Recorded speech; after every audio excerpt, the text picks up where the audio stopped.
Indoor potato sessions, getting ready for the springtime. It's cold and it's dry outside and we're getting some springtime gardening started.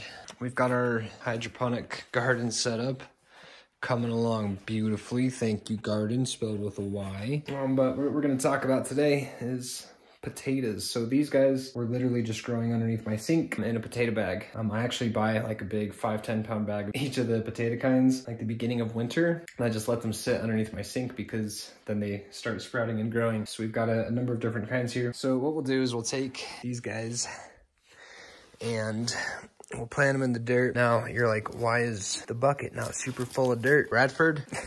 So you can see this is a relatively deep bucket. So we'll keep adding dirt over the top of it and then it'll get fuller and fuller. This guy I already kind of did, but I started, you know, digging and checking things out. Not always a good idea. We'll put 3 in here on the bottom. Just a little bit of dirt on the bottom. We'll put in our little tater here on the bottom with his pokies pointing up to reach the sunlight. But it's pretty simple. Just throw some dirt on the top of him.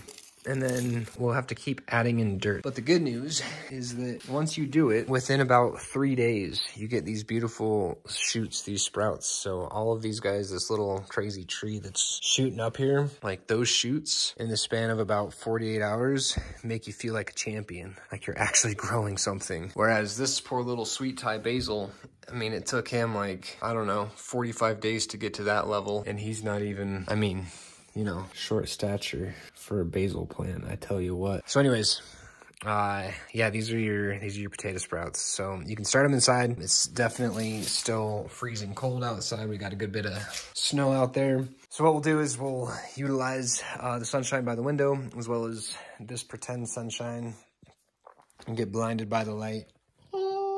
Sorry, this is what I wanted to tell you. Your potatoes are actually super pretty. So once your potato bushes start growing, I call them potato bushes, not potato plants, because they are super pretty. So these will either stay in containers, go outside. They are deer resistant. Deer are not a big fan of those guys. So we're getting some springtime gardening started.